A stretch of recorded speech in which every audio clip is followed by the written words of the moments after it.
Assalamualaikum warahmatullahi wabarakatuh. Kali ini kita akan belajar tentang klasifikasi tumbuhan lumut. Klasifikasi tumbuhan lumut ini dibagi menjadi 3 kelas. Yang pertama ada Hepaticopsida atau lumut hati. Yang kedua ada Anthokeratopsida atau lumut tanduk. Dan yang ketiga ada Bryopsida atau lumut daun. Nah, sekarang kita bahas satu persatu. Yang pertama ada Hepaticopsida atau lumut hati. Sesuai dengan namanya, lumut hati ini mempunyai bentuk yang khas. Berbentuk lembaran-lembaran pipi dengan lekukan-lekukan menyerupai organ hati. Nah, tumbuhan lumut hati ini pada umumnya tidak memiliki daun, seperti pada spesies Marchantia dan Lunularia. Namun, ada juga yang mempunyai banyak daun, seperti pada spesies Jungermannia. Tumbuhan lumut hati ini tumbuh mendatar dan menempel pada substratnya dengan menggunakan rizoid. Habitatnya dapat kita temui pada tanah yang lembab, terutama pada hutan hujan tropis, dan sebagian ada yang hidup pada permukaan air seperti pada spesies Rhicyocarpus natans. Untuk kelas lumut yang kedua yaitu dari Anthokeratopsida atau lumut tanduk atau disebut juga hornwort. Nah, lumut tanduk ini berbentuk seperti lumut hati, tetapi sporofitnya tumbuh memanjang menyerupai tanduk. Nah, hal ini yang menjadi asal muasal pemberian nama lumut tanduk tersebut. Sporofit pada lumut tanduk ini tumbuh dari jaringan cawan Archegonium. Dan habitat lumut tanduk ini dapat kita jumpai pada bebatuan, tanah yang lembab, atau pada tepi-tepi sungai, danau, sepanjang selokan, dan sepanjang jalan yang basah dan lembab seperti pada spesies Anthoceros laevis.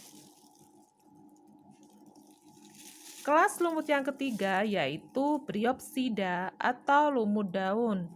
Jumlahnya paling banyak dibandingkan spesies dari 2 kelas lainnya dan menutupi 3% dari permukaan daratan bumi. Paling sering kita temui karena tumbuhnya di tempat terbuka. Nah, lumut daun ini tubuhnya merupakan kormus yang memiliki bagian akar sederhana, batang sederhana, dan daun sederhana. Rizoidnya tersusun dari banyak sel dan bercabang-cabang. Batang lumut daun ini juga bercabang-cabang, tetapi ada pula yang tidak bercabang. Nah, daunnya berukuran kecil-kecil dan berkedudukan tersebar di sekeliling batang. Habitat dari lumut daun ini sering kita jumpai pada bebatuan, pada tembok, pada kulit kayu, dan pada tanah yang lembab. Oke, sekarang kita masuk pada peranan lumut untuk kehidupan. Yang pertama, lumut sebagai tumbuhan perintis, di mana tumbuhan lumut ini yang menempel, yang tumbuh pada bebatuan, maka bebatuan tersebut akan mengalami pelapukan. Hal ini dikarenakan tumbuhan lumut yang tumbuh di bebatuan menempelkan rizoidnya untuk menembus permukaan batu yang lama-kelamaan menyebabkan batuan tersebut akan hancur. Nah, batuan yang hancur tersebut akan menjadi tanah. Tanah inilah yang pada nantinya akan digunakan sebagai media tumbuh bagi tumbuhan yang lainnya. Nah, hal ini menyebabkan lumut dikatakan lumut sebagai tumbuhan perintis. Peranan yang kedua, lumut dapat menahan erosi. Lumut dapat tumbuh di area yang sangat luas seperti pada hutan. Lumut berperan dalam menyerap dan menahan air hujan sehingga dapat menahan erosi dan dapat mencegah banjir. Yang berikutnya yaitu lumut kera atau lichens dapat dijadikan sebagai indikator pencemaran udara. Berikutnya, manfaat-manfaat lainnya dari spesies lumut. Sphagnum sp digunakan sebagai pengganti kapas. Nah, yang sudah mengering dapat digunakan sebagai komponen utama bahan bakar. Dari spesies Frularia tamariski digunakan sebagai obat antiseptik. Dari spesies Rhododendron giganteum untuk mengobati tekanan darah tinggi.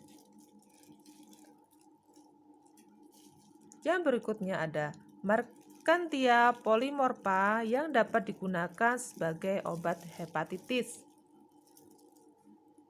Dan yang terakhir, Conosepalum conicum sebagai antibakteri, antifungi, dan mengobati luka bakar. Oke, ini adalah peranan-peranan dari tumbuhan lumut dalam kehidupan. Oke, sampai di sini dulu penjelasan dari saya. Bu Anti akhiri, wassalamualaikum warahmatullahi wabarakatuh.